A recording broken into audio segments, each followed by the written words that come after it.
Hello பசங்களா, good morning. எல்லாரும் எப்படி இருக்கீங்க? நல்லா இருக்கீங்களா? சில்ட்ரன்ஸ் செலிப்ரேஷன் எப்படி போச்சு? நல்லபடியா போச்சா? எங்களுக்கு இங்க பெருசா இல்லனா, ஏன்னா ஸ்டூடெண்ட்ஸ் எல்லாம் இல்ல, ஆன்லைன்ல தான் போயிட்டு இருக்கு.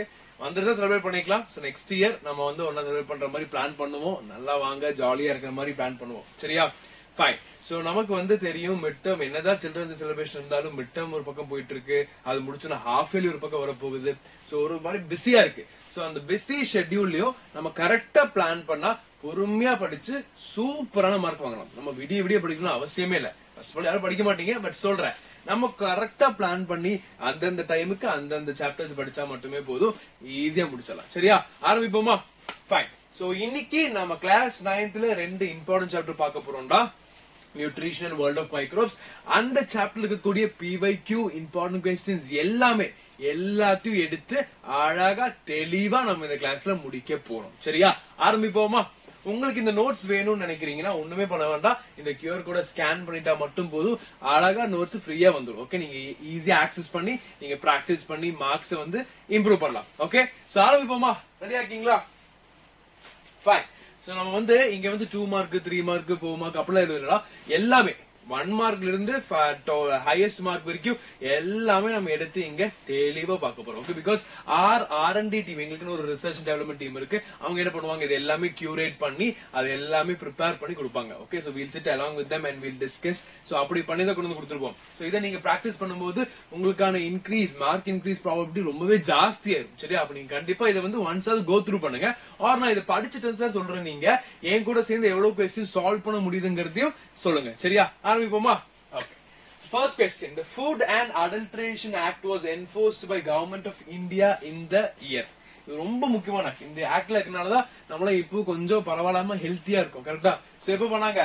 1964 இல்ல 1954. சரியா? ஞாபகம் வச்சுக்கோங்க, 1954ல தான் இந்த ஆக்ட வந்து கொண்டு வந்தாங்க. அடுத்த क्वेश्चन பாருங்க, சொல்ல முடியுதா பாருங்க பாப்போம். An internal factor responsible for spoilage of food. Food வந்து ஸ்பாயில் ஆகிறதுக்கான இன்டர்னல் ஃபேக்டர் என்னன்னு கேக்குறாங்க. அப்ப என்ன ஞாபகம் வச்சுக்கணும், நீங்க மொத்தம் இன்டர்னல் ஃபேக்டர் எக்ஸ்டர்னல் ஃபேக்டர் இருக்கு. அப்ப இன்டர்னல் ஃபேக்டர்ல ரெண்டே விஷயம் தான். ஒன்னு வந்து மாய்ஸ்சர் கண்டென்ட் இன் தி ஃபுட், இன்னொன்னு வந்து என்சைமேட்டிக் ஆக்டிவிட்டி. அதாவது ஃபுட்டுக்குள்ள என்சைம்ஸ் இருக்குமா, அந்த என்சைம்ஸ் எல்லாம் வேலை செஞ்சு அந்த ஃபுட்டு ஸ்பாயில் ஆக்கி விட்டுரும். இல்லன்னா அந்த ஃபுட்டுக்குள்ள இருக்கிற தண்ணி, ஈரப்பதம், அது என்ன பண்ணும், ஃபுட்டை வந்து ஸ்பாயில் பண்ணி விட்டுரும். அப்ப அந்த இன்டர்னல் ஃபேக்டர் கேட்டாலே நீங்க என்ன பண்ணும், இதை மட்டும் ஞாபகம் வச்சுக்கணும். ஈஸியா இருக்க மத்தல எக்ஸ்டர்னல் ஃபேக்டர்ல வந்துடும். Okay, fine. அடுத்து பாருங்க, which of the following is transmitted through air? Airborne என்னன்னு கேக்குறாங்க. பாப்போமா? காலரா வருமா? வராது.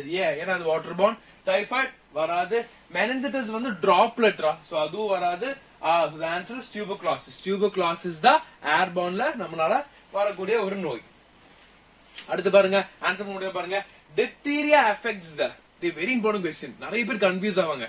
diphtheria primarily affects the upper respiratory part. Okay, Appar respiratory part என்ன வரும், நோஸ் த்ரோட் தான் பிரைமரி அஃபெக்ட் பண்ணும். சில பேர் என்ன பண்ணுவாங்க, அப்பர் ரெஸ்பிரேட்டரி ஒழுங்கா படிக்காம ரெஸ்பிரேட்டரி படிச்சு வச்சிருப்பாங்க, உடனே லங்ஸ் போட்டுருவாங்க.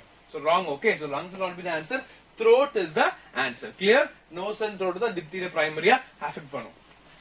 Microbes generally enter the body through nose are likely to affect. மூக்கு வழியா ஏற இந்த பர்టిక్యులர் மைக்ரோப்ஸ் பிரைமரியா எங்க அஃபெக்ட் பண்ணும்? மோஸ்ட் அது என்ன அஃபெக்ட் பண்ணும் கேட்டீங்கன்னா கட் இல்ல லங்ஸ். ஓகே, ஏன்னா நோஸ் வழியா என்டர் ஆகி மோஸ்ட் அவங்க என்ன பண்ணுவாங்கன்னா நம்ம வின் பைப்பை பிடிச்சு லங்ஸுக்கு போவாங்க. சோ லங்ஸ்ல தான் எஃபெக்ட் ஜாஸ்தியா இருக்கும். சரியா?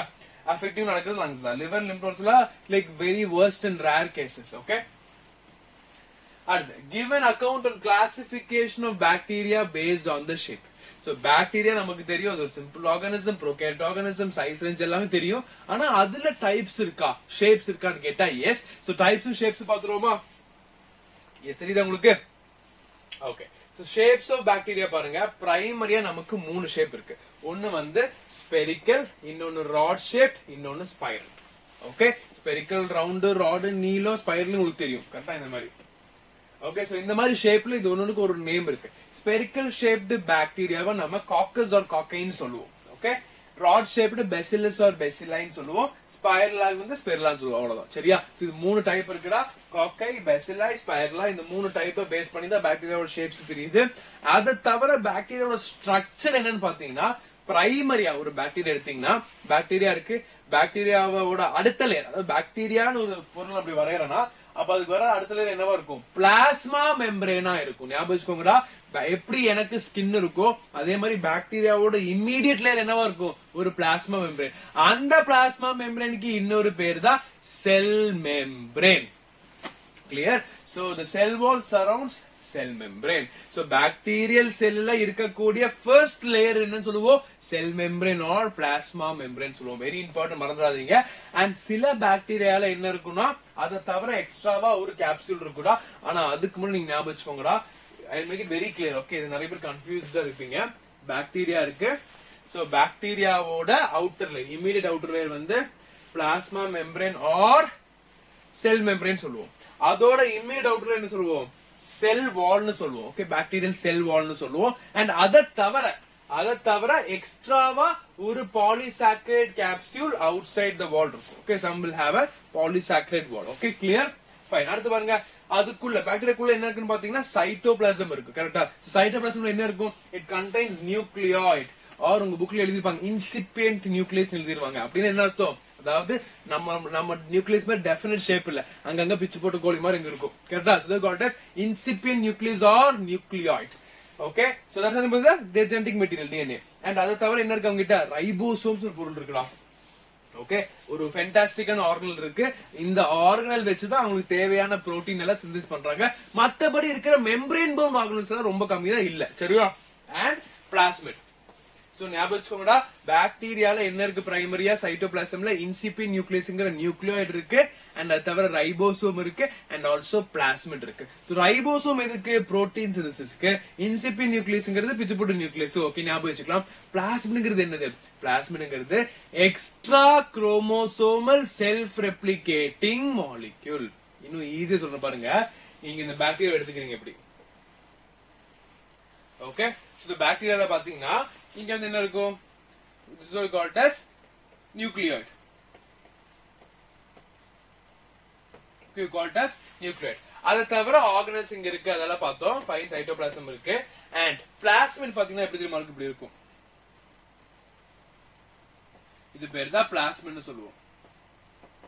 ஓகே, அதாவது பாக்டீரியால அவனுக்கு ஒரு நியூக்ளியஸ் இருக்குடா, அது தவிர எக்ஸ்ட்ராவா ஒன்னு வச்சிருப்பான். Extra chromosomal self replicating double layered. அதாவது தேவையில்லை உங்களுக்கு, பட் ஞாபகம் வச்சுக்கோங்க, எக்ஸ்ட்ரா குரோமோசோமல் இருக்கிறதா இந்த பிளாஸ்மிட். ஓகே, இதுதான் மெயின். இதை தவிர அவனுக்கு எக்ஸ்ட்ரா ஒன்னு வச்சிருப்பான். எப்படி பேக்கப் வச்சிருக்கான் பாத்தியா? அதான் இது. சரியா? ரைபோசோம் என்ன பண்ணுது? புரோட்டீன்ஸ் சிந்தசைஸ் பண்ண ஹெல்ப் பண்ணுது. பிளாஸ்மிட் பாருங்க, small circular extra chromosomal DNA already given. Okay, ஸ்மாலா இருக்கும், சர்க்குலரா இருக்கும், எக்ஸ்ட்ரா குரோமோசோமல் டிஎன்ஏ இருக்கு. அவ்வளவுதான் விஷயம். சரியா? கிளியரா இருக்கீங்களா? புரிஞ்சுதா? இப்ப அடுத்த क्वेश्चन பாப்போமா? Explain the various types of viruses with example. நம்ம எப்படி பாக்டீரியால வந்து டிஃபரண்ட் ஷேப்ஸ் பார்த்தோமோ அதே மாதிரி வைரஸ்க்கு டிஃபரண்ட் டைப்ஸ் இருக்கு. பாத்துருவோமா? Yeah. Types of viruses பாருங்க. First one, plant viruses. என்ன சொல்லுவோம்? Plant viruses. இப்ப அதுக்கு எக்ஸாம்பிள் கொடுத்திருக்காங்க. TMV, tobacco mosaic virus, cauliflower mosaic virus, potato virus. Okay, ரொம்ப ஈஸியா எழுதலாம்டா. பிளான்ட் அஃபெக்ட் பண்ற வைரஸ் அந்த பிளான்ட் வைரஸ். அதுல நீங்க எப்படி பேர் ஞாபகம் வச்சுக்கலாம்? டொபாக்கோங்கிறது ஒரு plant, so tobacco mosaic virus. அடுத்து உங்களுக்கு மோஸ்டா எல்லாத்துக்கும் பிடிச்ச ஒரு வெஜ் டிஷ் தான் காலிஃபிளவர். ஓகே, அண்ட் அடுத்தது பொட்டேட்டோ. சோ அந்த காலிஃபிளவர் பொட்டேட்டோ ஆட் பண்ணீங்கன்னா முடிஞ்சு. Cauliflower mosaic virus and potato virus. அடுத்து பாக்குறீங்களா? Animal viruses.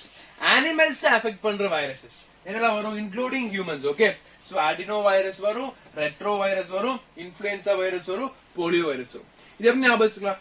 போலியோ வைரஸ் உங்களுக்கு தெரியும், போலியோங்கிற நோய் உங்களுக்கு தெரியும். சோ போலியோ இருக்கு, போலியோ வைரஸ். அது வந்து ஒரு ரிமார்க்கபிளான நோய். ஒரு காலத்துல பயங்கர பிரச்சனை பண்ணிட்டு இருந்த நோய் அந்த போலியோ மைலிட்டிஸ். அது மூலமா நிறைய பேருக்கு என்ன ஆகும்? ஸ்ட்ரோக், பேரலைசிஸ் மாதிரி ஆயிட்டு பயங்கர டெட்லியா இருந்த நோய். அது நம்ம என்ன பண்ணோம்? நம்ம வந்து வேக்சின்ஸ் எல்லாம் வச்சு இந்த போலியோவை எராடிகேட் பண்ணிட்டோம். ஓகே, சோ அந்த மாதிரி போலியோ வைரஸ் ஞாபகம் வச்சுக்கோங்க. அடுத்து இன்ஃபுளுன்சா. இன்ஃபுளுன்ஸுக்கு வந்து ஒண்ணுல நம்ம காய்ச்சல், ஃபீவர், கோல்டுன்னு சொல்லுவோம்ல, அந்த மாதிரி ஒண்ணு ஞாபகம் வச்சுக்கோங்க. ஓகேவா? சோ இந்த மாதிரி ஒரு காமனா இருக்கக்கூடிய ஒரு வைரஸ் தான் இந்த influenza virus. And you have HIV, retro virus. அப்ப இது 3 வைரஸ் ஈஸியா ஞாபகம் இருக்கும். ஒன்னு வந்து போலியோ வைரஸ் அது நமக்கு கண்டிப்பா ஞாபகம் இருக்கும். அண்ட் நார்மலா இருக்கக்கூடியது இன்ஃபுளுன்சா, ஃப்ளூ வைரஸ் சொல்லுவோம்ல, ஸ்வைன் ஃப்ளூ இந்த மாதிரி சொல்லுவோம்ல, அந்த மாதிரி இன்ஃபுளுன்சா. அண்ட் அடுத்து வந்து ரெட்ரோ வைரஸ், ஏன்னா ஹெச்ஐவி காஸ் பண்ணுது. ஓகே, சோ ஹியூமன்ஸ் ரொம்ப டெட்லியான நோய் தான் ஹெச்ஐவி. அப்ப ஹெச்ஐவி கொன்னு, கோல்டு கொன்னு, அதாவது நார்மல் ஃப்ளூ கொன்னு, and also you have one more for polio virus. So இது முன் ஞாபகம் இருக்கலாமா? இந்த அடினோ வைரஸ் மட்டும் 2 டைம் எழுதிட்டீங்கன்னா அதுவும் ஞாபகம் வந்துடும். சரியா? So primarily you have adeno virus, retrovirus, influenza and the last one is polio. Clear? Is it clear? நாளே வைரஸ் ரா. சரியா? அடுத்து bacteriophage. வைரஸ் வந்து பிளான்ட் அஃபெக்ட் பண்ணா பிளான்ட் வைரஸ், வைரஸ் வந்து அனிமல்ஸ் அஃபெக்ட் பண்ணா அனிமல் வைரஸ். அதே வைரஸ் ஒரு பாக்டீரியாவை affect பண்ணிச்சுன்னா அது பேர் bacteriophage. Okay, virus that infects bacteria. நல்லா யோசிங்க, வைரஸ்ங்கிறது பாக்டீரியாவோட குட்டியான ஒரு பொருள். அப்ப அந்த வைரஸ் என்ன பண்ணும்னா பாக்டீரியாவையும் அஃபெக்ட் பண்ணும். ஓகே, சோ அந்த வைரஸ் என்ன பண்ணும், பாக்டீரியாவை வந்து இன்ஃபெக்ட் பண்ணும்.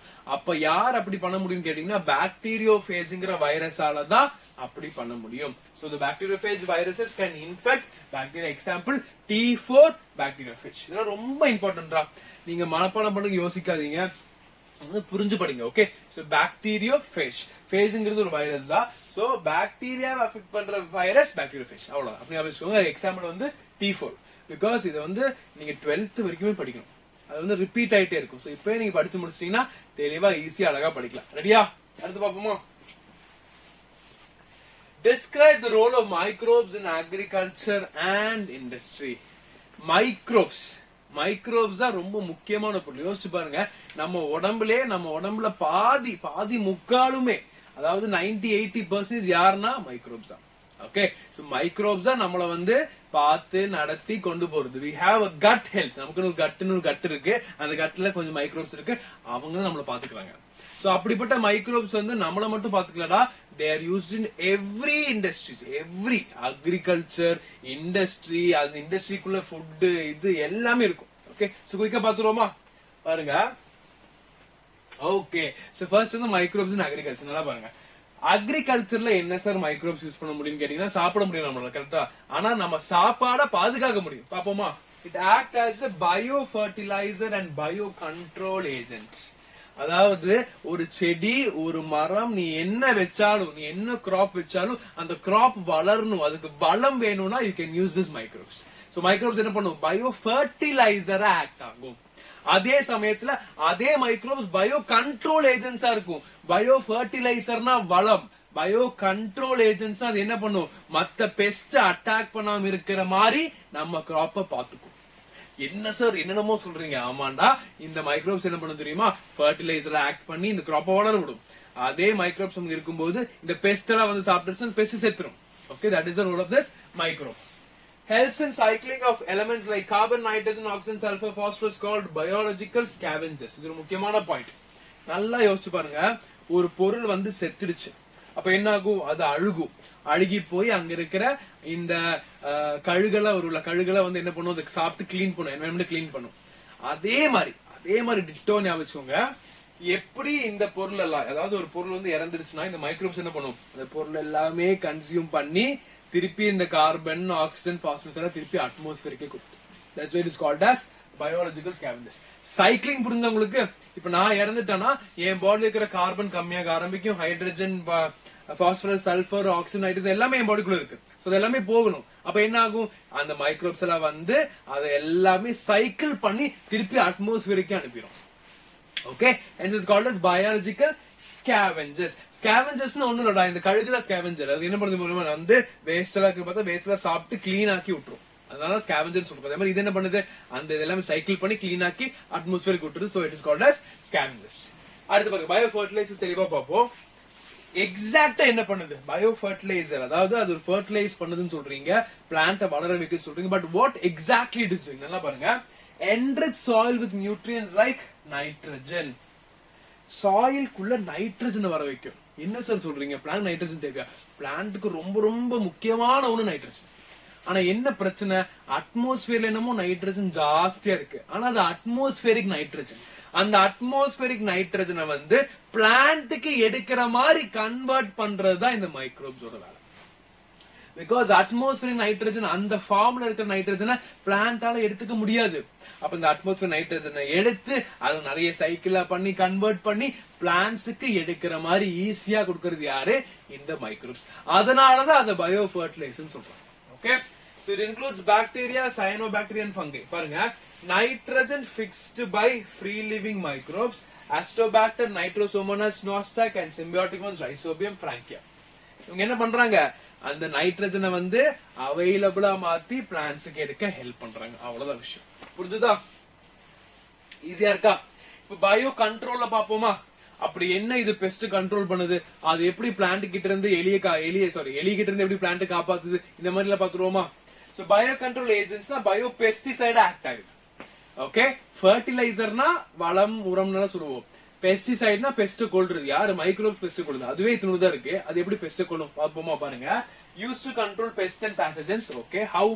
Bacillus thuringiensis BT produces cry protein toxic to insect larvae. தெளிவா சொன்ன கேளுங்க. நமக்கு ஒரு இன்செக்ட் இருக்கு. ஓகே, இந்த இன்செக்ட் என்ன பண்ண தெரியுமா? ஒரு பிளான்ட்டை பார்த்து அந்த பிளான்ட் சாப்பிட்டே இருக்கும். அந்த இன்செக்ட் கொல்லவே முடியாது. அந்த இன்செக்ட வந்து நான் வந்து ஒரு பெஸ்டிசைட் அடிக்கிறேன், ஃபர்டிலைசர் அடிக்கிறேன், எப்படியே கொல்ல பார்த்தா என் பிளான்ட் டேமேஜ் ஆயிடுது. சோ என்ன பண்றேன்னே தெரியல. அப்பதான் என்ன ஆகுது?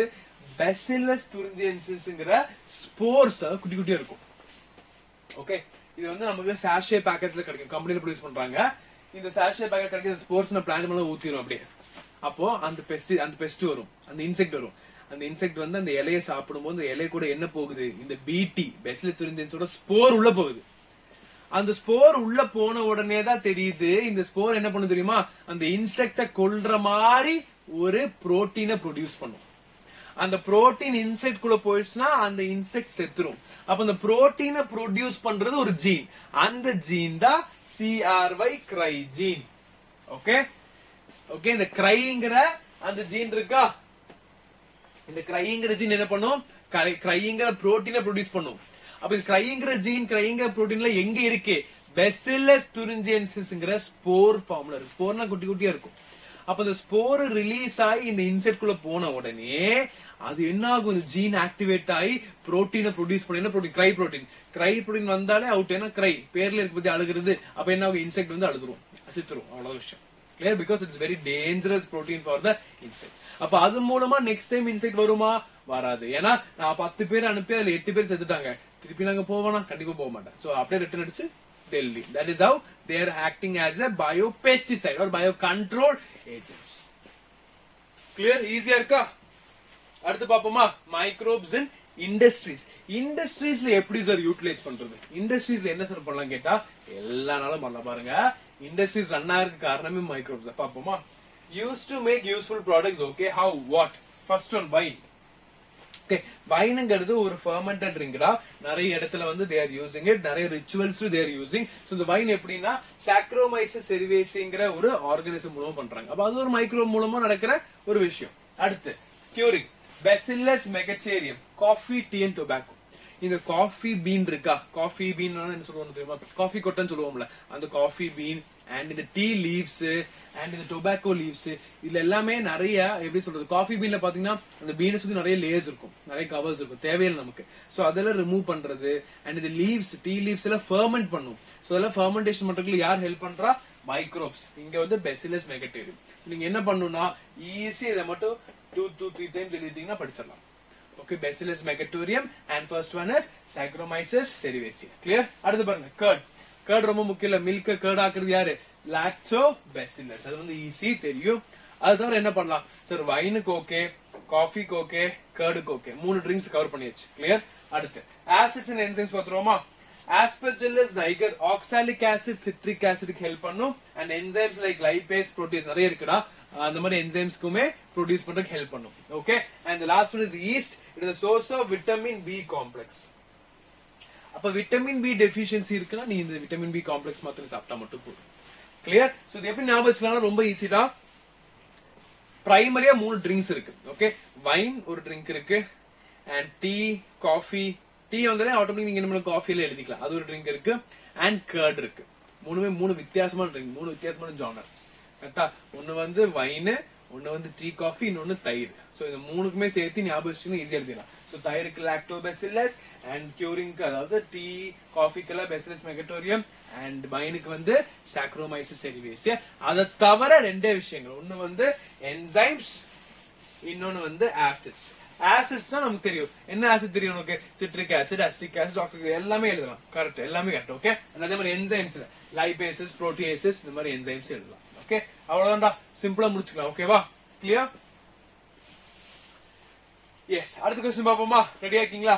Distinguish between virion and viroids. Sorry, viroids. பாப்போமா? ஓகே, so virion பாருங்க, a virus particle is called a virion. அதாவது ஒரு வைரஸ் இருக்குல்ல, அந்த வைரஸ்க்கு இன்னொரு பேர் தான் virion. அவ்வளவுதான். ஆனா என்ன ரீசன் பாருங்க, can grow and multiply only inside living cells. வைரஸ்க்கு அதே மாதிரி இருக்கா? Smallest infective agents. வைரஸ் அதே மாதிரி தானா? Infect plants, animals, humans and bacteria easily transmitted from host to another. So நீங்க இது எப்படி ஞாபகம் வச்சுக்கலாம் தெரியுமா?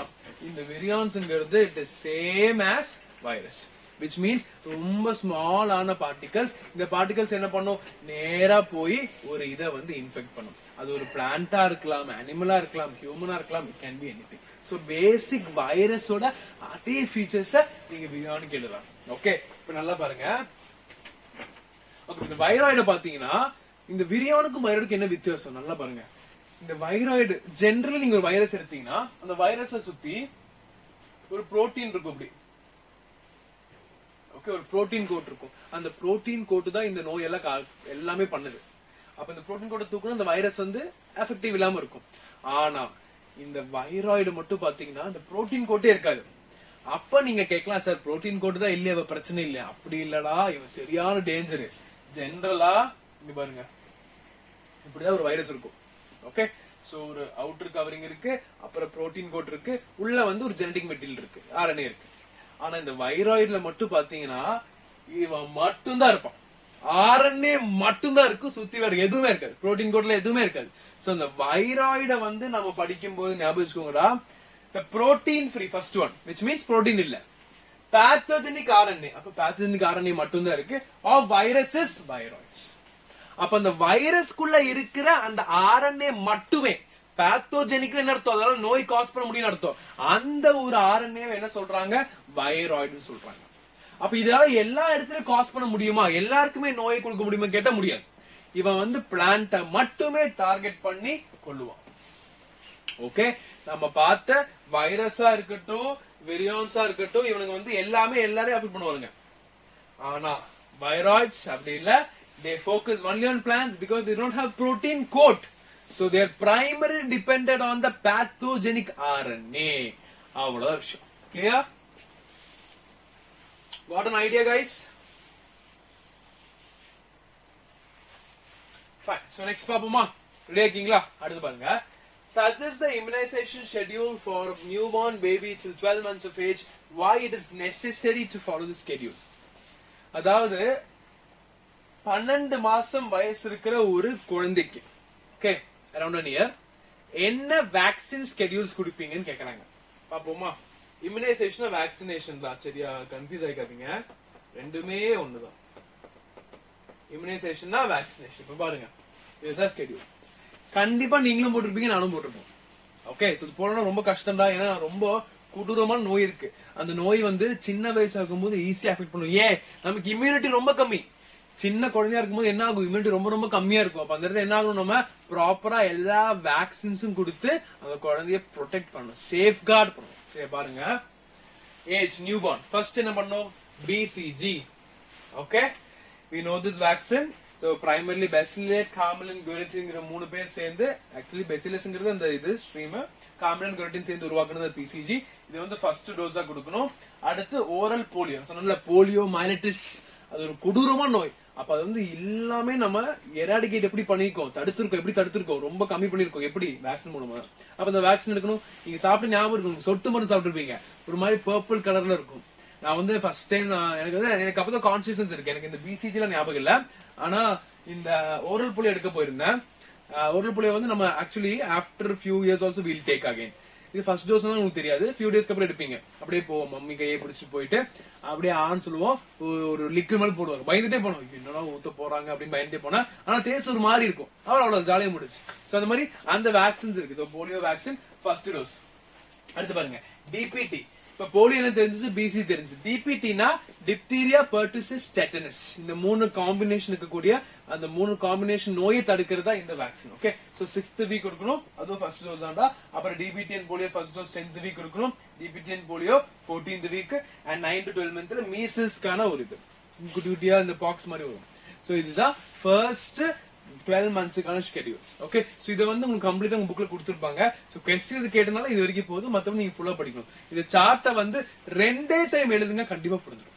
ஓகே, 2 டைம் எழுதுங்க, ஈஸியா புரிஞ்சிடும். கிளியர்? ரொம்ப இம்பார்ட்டன்ட் சார்ட்டா, ஈஸியா क्वेश्चंस கேட்பாங்க, அழகா மார்க் வாங்கலாம். நீ எப்படிமா படிக்கிற, நீ வந்து பாக்கும்போது ஐயோ இவ்வளவு பாக்கணுமான்னு படிக்க யோசிக்க கூடாது. அவ்வளவு பேராகிராஃபா படிக்கிறது பதிலா சின்ன சின்ன வார்த்தை படிச்சாலே போதும். சின்ன சின்ன வார்த்தை, அது இங்க பாருங்க, பிசிஜி ஓரல் போல படிச்சா ஃபுல்லா ரிப்பீட், டிபிடின் போல ரிப்பீட், டிபிடின் போல ரிப்பீட், டிபிடின் போல ரிப்பீட், அவ்வளவுதான். கிளியர்? புரிஞ்சுதா? சார்ட்ட வந்து சிங்கிள் வேர்ட்ஸா பாருங்க, அப்ப ஈஸியா படிக்கலாம். நீங்க பாருங்க இவ்வளவு பெரிய சார்ட்டம் யோசிக்க கூடாது. நல்ல வேலை பேராகிராஃபா படிக்கிறது பதிலா இந்த சின்ன சின்ன வேர்ட்ஸ் பார்த்தே படிச்சு முடிச்சலாங்கிற மைண்ட் செட்ல நீங்க படிக்கணும். சரியா? அடுத்து பாப்போமா, explain the role of food control agencies in India. என்ன ரோல் வச்சிருக்காங்க, உங்களுக்கு என்ன ரோல் இருக்கு? ஈஸி ரோல் பாருங்க. Effective price support operations for safeguarding the interest of farmers. First நீங்க தெரிஞ்சுக்க வேண்டியது யாரு இந்த ஃபுட் கண்ட்ரோல் ஏஜென்சிஸ். அதாவது நீ சாப்பிடுற சாப்பாடுக்கு என்ன விலை, எப்படி மார்க்கெட்ல இருக்கு, நல்லதா கெட்டதா, அதுக்கு என்ன ஹால்மார்க்ஸ் இருக்கு, அது வந்து நல்லா நம்பி சாப்பிடலாமா இல்ல சாப்பிடக்கூடாதா, அது அடல்ட்ரேட்டடா இல்லையாங்கிறது எல்லாமே நீங்க எது நம்பலாம், இந்த ஃபுட் கண்ட்ரோல் ஏஜென்சிஸ் நம்பலாம். அவங்க என்ன பண்ணுவாங்க தெரியுமா, நிறைய ஹெல்ப் பண்றதுக்காக நிறைய விஷயங்கள் பண்றாங்க. ஒன்னு பாப்போமா, ஃபர்ஸ்ட் பாருங்க, effective price support operations for safeguarding the interest of farmers. Farmer வந்து கஷ்டப்பட்டு ஒரு பயிரை வந்து உருவாக்குறாங்க, அந்த பயிரை வந்து ஒரு நல்ல பிரைஸ் வெளியே விக்குது, ஆனா அவங்களுக்கு அந்த பிரைஸ் கிடைக்கலன்னா அது ஒரு பிரச்சனை தானே. அப்ப என்ன ஆகும், ஆட்டோமேட்டிக்கா ஃபார்மிங்ல இன்ட்ரெஸ்ட் கம்மியாகும். இன்ட்ரெஸ்ட் கம்மியாகும் போது ஸ்லோவா நமக்கு என்ன ஆகும், நமக்கு தேவையான ஈல்டு கம்மியாக ஆரம்பிக்கும். சோ அந்த ஃபார்மர்ஸ்க்கு தேவையானது கொடுத்தாதான் அந்த ஃபார்மிங் நல்லா இருக்கிறதுக்காக அவங்களுக்கு ஏத்த மாதிரி பிரைசஸ் கொடுப்பாங்க. ஓகே, சோ உனக்கு நல்ல லாபம் வர்ற மாதிரி நாங்க பண்ணி கொடுக்கறோங்கிற மாதிரி ஃபார்மர்ஸ்க்கு கொடுப்பாங்க. சரியா? அடுத்து distributing food grains through out the country. அதாவது நீ வந்து ஒரு கிராப் வந்து ஒரு அக்ரிகல்ச்சர் பண்ணி கிராப்பை வளர்த்தணும்னா உனக்கு பேசிக்கா சீட்ஸ் வேணும், கரெக்டா, ஆர் அந்த கிரெயின்ஸ் வேணும். அப்ப அந்த கிரெயின்ஸ் வந்து ஈஸியா அவைலபிலிட்டிக்காக உலகம் பூரா யார் கேட்டாலும் அந்த அமௌண்ட் கொடுத்தா அவங்க ஈஸியா கொண்டு போய் கொடுத்துருவாங்க. சோ நானும் ஃபார்மிங் பண்ணலாம், நீங்களும் ஃபார்மிங் பண்ணலாம். Maintaining satisfactory level of operation and buffer stock of food grains to ensure national security. In case the பிரச்சனை வரும்போது அப்போ நமக்கு ஸ்டாக் வேணுமா இல்லன்னு கேட்கும்போது, இந்த உலகத்துல பஞ்சம், ஃபெமைன், பாவர்ட்டி வரும்போது அந்த இடத்துல ஃபுட்டுக்காக அவங்க கொஞ்சம் ஸ்டாக்ஸ் வச்சு ரெடி பண்ணி வச்சுப்பாங்க. Regulate the market price to provide food grains to consumers at reliable price. Farmers மட்டும் இல்லடா, அவங்க farmers கிட்ட ஒரு 100 ரூபாய்க்கு வாங்கிட்டு நமக்கு 500 ரூபாய்க்கு வித்தா நமக்கு கட்டுப்படி ஆகுமா? நமக்கு சாப்பாடு இல்லைன்னு பட்னியா உட்கார ஆரம்பிச்சிடும், கரெக்டா? அதனால நமக்குமே ரிலேபிளான price கிடைக்கிறதுக்காக they will check on the prices. Clear? Got an idea? இது எல்லாமே அவங்க பண்ணாங்க. அதெல்லாம் பண்றதுனால now we are able to consume good amount of food with least actual price. Okay? What is an adulterant? Adulterant என்றால் என்ன? ரொம்ப முக்கியமா தெரிஞ்சுக்கணும்டா. அது உங்க ஏஜுக்கு ரொம்ப ரொம்ப முக்கியம். சொல்றேன் கேளுங்க ஏன்னு. ஓகே, ஃபர்ஸ்ட் adulteration என்ன பாருங்க. அது ஒரு process. Okay, adding or removing or subtracting substance from food to lower quality. ரொம்ப ஈஸி. அதாவது ஒரு சாப்பாடுக்குன்னு சில விஷயங்கள் இருக்கணும், சில விஷயங்கள் இருக்க கூடாது. இருக்கிற விஷயத்தை நான் எடுக்கிறேன், இல்லாத விஷயத்தை நான் போடுறேன், அப்ப என்ன ஆகும், அந்த ஃபுட்டோட குவாலிட்டி பாதிக்கப்படும். அப்ப நான் ஃபுட்டை வந்து என்ன பண்றேன், மேனிபுலேட் பண்ணி அந்த ஃபுட்டை வந்து அதோட குவாலிட்டி கம்மி பண்றேன், அது பேர் தான் அடல்ட்ரேஷன். ஓகே, அதாவது ஒரு ஃபுட் இருக்கு, அந்த ஃபுட்ல சில விஷயங்கள் இருக்கு. ஃபார் இப்போ என்கிட்ட வந்து என்ன சொல்லலாம், ஓகே, என்கிட்ட வந்து வெண்பொங்கல் கேள்விப்பட்டிருக்க, வெண்பொங்கல் இருக்கு. அப்ப அந்த வெண்பொங்கலுக்கு தேவையான நெய், தேவையான அரிசி, தேவையான சாம்பார், பெப்பர் எல்லாமே இருக்கு. சோ அப்படி இருக்கிற அந்த வெண்பொங்கல் என்ன பண்றேன், நிறைய டால்டா ஆட் பண்றேன், நிறைய Dalda is not good, right? It's not good for health. நிறைய டால்டா ஆட் பண்றேன். அப்ப நிறைய ஆட் பண்ணும்போது டேஸ்ட் நல்லா இருக்கு, ஆனா அது என்னாச்சு? குவாலிட்டி மிஸ் ஆயிடுச்சு. சோ அடல்ட்ரேஷன்ங்கிற ப்ராசஸ் நடந்துருச்சு. இதுதான் அடல்ட்ரேஷன். இப்ப நல்லா பாருங்க, adulterant materials used for adulteration. இப்ப நான் என்ன பண்ணேன், இந்த இடத்துல டால்டாங்கிற பொருளை யூஸ் பண்ணேன். இப்ப இட்லி பாத்தீங்கன்னா, இட்லிக்கு ஒரு நார்மல் சைஸ் இருக்கு, நல்லா உப்பும், ஃபெர்மெண்டேஷன் நல்லா உப்பி நல்லா சாப்பிடுவோம். சில கடல இட்லி பயங்கர பெருசா இருக்கும். எப்படி அதுவும் எப்படின்னா அவங்க வந்து இந்த அஜினோமோட்டோ எல்லாம் ஆட் பண்ணுவாங்க. அதெல்லாம் ஆட் பண்ணும்போது என்ன ஆகும், நம்ம வந்து ஒன்ஸ் சாப்பிட்டாலே, அதாவது that is how it is getting adulterated. So அந்த மாதிரி கெமிக்கல்ஸ் ஆட் பண்ணும்போது என்ன ஆகுது, ஃபுட் வந்து அங்க அடல்ட்ரேட் ஆகுது. அப்ப நான் ஆட் பண்ற கெமிக்கல்ஸ்ல எதுல வந்துரும், அடல்ட்ரன்ட்ல வந்துரும். Adulteration is the process, adulterant is the substance.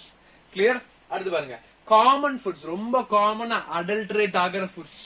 Milk குடிக்கிறோம்ல, மில்க்ல தண்ணி ஆட் பண்ணிட்டு அந்த மில்க் குவாலிட்டி முடிச்சு விட்டுருவானுங்க. கேட்டா சார் சூப்பர் கரெக்டா அந்த பசு கிட்ட இருந்து டைரக்டா எடுத்து கொடுத்தோம் சார் உங்களுக்கு அப்படிங்குவானுங்க. ஆனா என்ன ஆகும், மில்க்ல வந்து தண்ணி ஆட் பண்ணிருப்பாங்க. There suppose to be some ratio water added, but more water add பண்ணும்போது என்ன ஆகுது, அடல்ட்ரேட் ஆயிடுது. சரியா? அதே மாதிரி cereals, pulses, tea, spices, oils, meat, including meat. நீங்க தெரிஞ்சுக்க ரொம்ப முக்கியமான விஷயம், most adulterated food so far பாத்தீங்கன்னா, கெஸ் பண்ண முடியுமா உங்களால? நிறைய பேரோட favourite food nothing but paneer.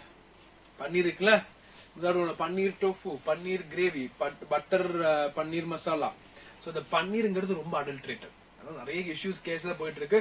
So தயவு செஞ்சு வெளியே போனா பன்னீர் வாங்கி சாப்பிடாதீங்க. That is from my humble request, because we have seen the food officials have been collecting all those samples, checking it and understood that they are adulterant, and they have literally thrown dozens and dozens, kilos of paneer out.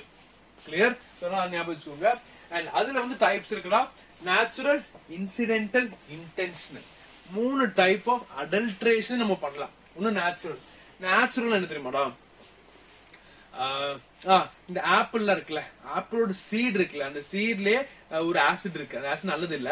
So அதெல்லாமே ஆபத்து தான். நேச்சுரலாவே இருக்குது, அப்ப நம்ம remove பண்ணி சாப்பிடணும். So நேச்சுரலாவே இந்த பொருள் வந்து கொஞ்சம் குவாலிட்டி கம்மியா பிரச்சனையில தான் இருக்கு. So that is a natural adulterant. And incidentalனா தெரியாதனமா சார், தெரியாதனமா எப்படி அடல்ட்ரேட் பண்ணுவீங்கன்னு கேட்டீங்கன்னா, இப்ப ஃபார் சே நான் வந்து சில அரிசியை வந்து அறுவடை பண்றேன், சில கிரெயின்ஸ் அறுவடை பண்றேன். அப்ப என்ன ஆகும், சில பெஸ்ட் எல்லாம் இருக்குல்ல, எலியோ பூச்சியோ, அதோட டிராப்பிங்ஸ் எல்லாம் அது மேல விழுந்திருக்கும். சலைவாவா இருக்கும், அதோட எக்ஸ்கிரீட்டாவா இருக்கும், அதெல்லாமே அது என்ன இருக்கும், டிராப்பிங்ஸ் மாதிரி விழுந்திருக்கும். சோ நான் வந்து அந்த எலியை பிடிச்சு எஸ் துப்புன்னு சொல்ல முடியாது. சோ நேச்சுரலா அது வந்து பண்ணுது. ஆனா வந்து எப்படி சொல்றது, அந்த எலி அந்த இடத்துல இல்லன்னா அதுக்கு வந்திருக்காது. பட் எலி வந்து பண்ணனால அது இன்டென்ஷனல் இல்ல, இன்சிடென்டல் சொல்றாங்க. என்ன சொல்றாங்க, இன்சிடென்டல், ஆக்சிடென்ட்டா அந்த டிராப்பிங்ஸ் இருக்குங்கறாங்க. So that is called as incidental. அப்ப நம்ம க்ளீன் பண்ணி சாப்பிட்டா வேலை முடிஞ்சு. பட் ஸ்டில் அடுத்து, and the third one is very deadly, intentional. வேணும்னே பண்றாங்க. எனக்கு தெரியும் அது அடல்ட்ரண்ட், அதை ஆட் பண்ணா ஃபுட்டுக்கு பிரச்சனை வரும் தெரியும், அந்த ஃபுட்டோட குவாலிட்டி அடி வாங்கும் தெரியும், அது மனுஷன் சாப்பிட்டா மனுஷனுக்கு பிரச்சனை வரும் தெரியும், தெரிஞ்சே நான் பண்ணனா அது வந்து இன்டென்ஷனல். அடல்ட்ரேட்டட் பன்னீர் அது வந்து இன்டென்ஷனல் தான். சரியா? ஓகே, அடுத்த क्वेश्चन பாப்போமா. Explain the methods of food preservation. Okay sir, நான் ஃபுட்டை எப்படி பிரிசர்வ் பண்ணலாம், இதெல்லாம் ரொம்ப ஈஸி, நம்ம டே டு டே லைஃப் நம்ம பண்றதா. சோ நீங்க கொஞ்சம் அனலைஸ் பண்ணா ஈஸியா எழுதிடலாம். பாருங்க. Okay, first one, drying. என்ன பண்ண போறேன், ட்ரை பண்ண போறேன். Removing the moisture from food. எதனால நான் மாய்ஸ்சர் ரிமூவ் பண்ணும், I said you very clearly. ஒரு ஃபுட் ஸ்பாயில் ஆகிறதுக்கு அதோட இன்டர்னல் ஃபேக்டர்ல இருக்கிற பிரைமரி ஃபேக்டர் யாரு, மாய்ஸ்சர், ஈரப்பதம். அப்ப நான் அந்த ஃபுட்டுக்குள்ள இருக்கிற தண்ணியை நான் வெளியே எடுத்துட்டேன்னா, மாய்ஸ்சர் வெளியே எடுத்துட்டேன்னா ஃபுட்டு உள்ள இருந்து ஸ்பாயில் ஆகாது. அதனால நான் வந்து ட்ரை பண்றேன். நல்லா ட்ரை பண்ணும்போது என்ன ஆகும், உள்ள இருக்கிற மாய்ஸ்சர் அப்படியே வெளியே வந்துடும். ஓகே, சோ அதுல மெத்தட்ஸ் எப்படி ட்ரை பண்ணலாம் சார், சன் ட்ரை பண்ணலாம். இந்த கருவாடல கேள்விப்பட்டிருக்கீங்களா, இந்த கருவாடல என்ன பண்ணுவோம் தெரியுமா, நல்லா ட்ரை பண்ணுவாங்க, நல்லா வெயில போட்டு ட்ரை பண்ணுவாங்க. அப்ப என்ன ஆகும், அந்த மீனுக்குள்ள இருக்கிற தண்ணி அது எல்லாமே போய் ஆர்கன்ஸ் எல்லாம் ஷ்ரிங்க் ஆகி அப்படியே காஞ்சு கருவாடாயிரும்.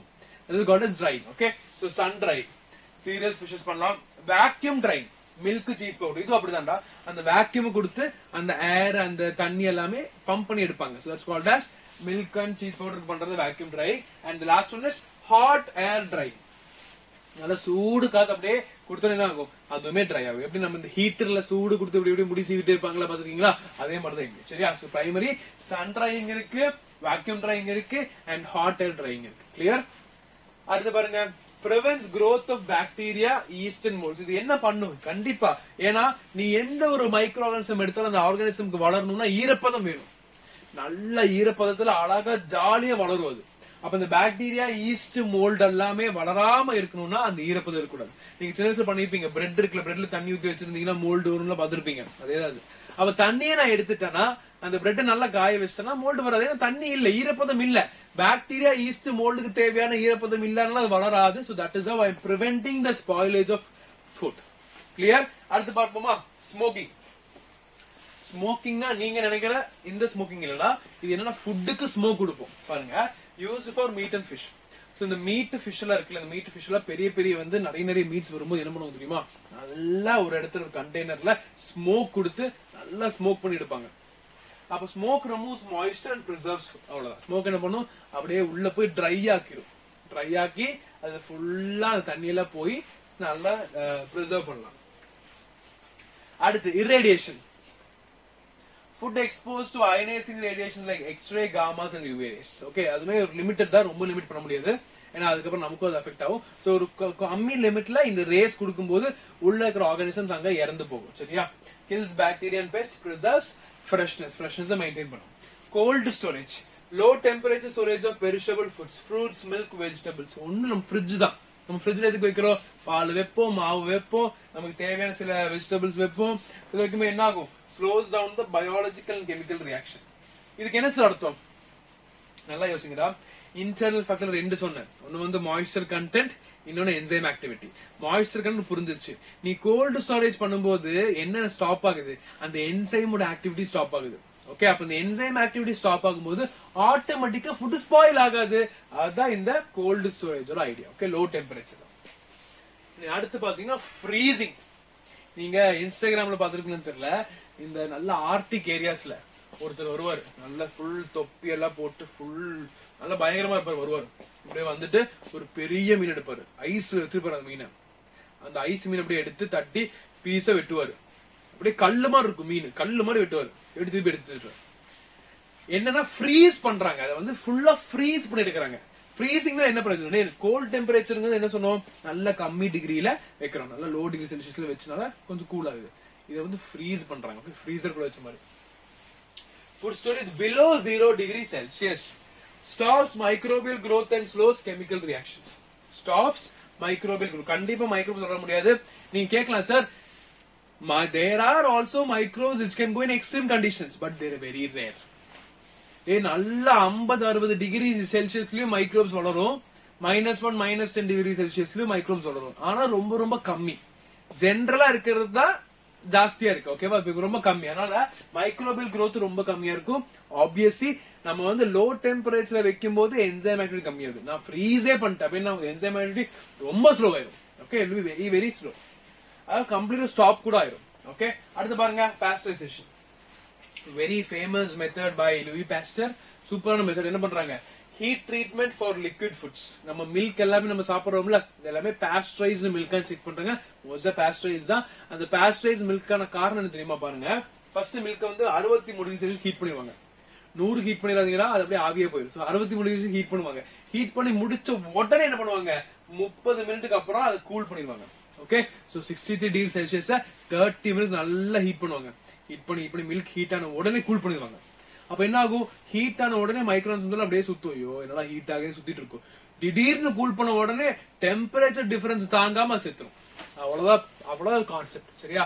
சோ ஹையா ஹீட் கொடுத்து அதை நல்லா பாயில் பண்ணி ரெடி பண்ணி வர்றதுக்குள்ள அது என்ன ஆகும், நான் அப்பன்னு கூல் பண்ணோம்னா மைக்ரோன்ஸ் வந்து அப்பா கஷ்டப்பட்டு சர்வே பண்றோமேன்னு வந்து நின்னு பழகறதுக்குள்ள நம்ம கூல் பண்ண உடனே டெம்பரேச்சர் டிஃபரன்ஸ் செத்துரும்.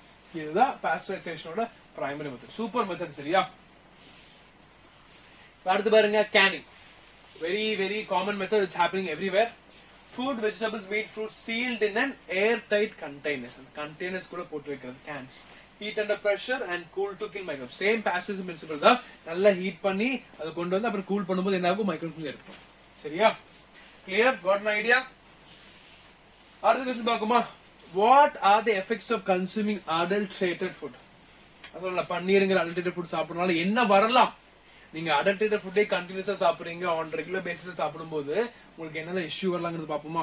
பாருங்க, First, adulterated foods cause serious health problems. Yeah, we know that. What are those? Common effects பாருங்க. Fever, diarrhea, nausea, vomiting. கண்டிப்பா சொல்றேன், கண்டிப்பா வெளியே வாங்கி சாப்பிட்டு அட்லீஸ்ட் ஒன்ஸ் இன் லைஃப் உங்களுக்கு இது வந்திருக்கும். என்ன வந்திருக்கும்? either fever or diarrhea or nausea or vomiting. ஏதாவது ஒன்று வரும். So எப்பவுமே adulterated food சாப்பிடும்போது you have to think about it. That's the thing we tell. வெளியே போகும்போது பார்த்து சாப்பிடு, யோசிச்சு சாப்பிடு, சூடா இருக்கிற பொருளை சாப்பிடுங்கிற காரணமே அதுதான். சரியா? So fever, diarrhea, nausea, vomiting வரும். அது தவிர can lead to gastrointestinal disorder, asthma and allergies. There are people of your age, of my age, they are dying because of food. News பார்த்திருப்பீங்க. இரவு 7 மணிக்கு grill chicken சாப்பிட்ட மாணவன் 10 மணிக்கு வயிற்று வலி, 11:30க்கு என்ன பலன், சிகிச்சை பலனின்றி உயிரிழந்தார்னு நியூஸ் கேள்விப்பட்டிருப்பீங்க.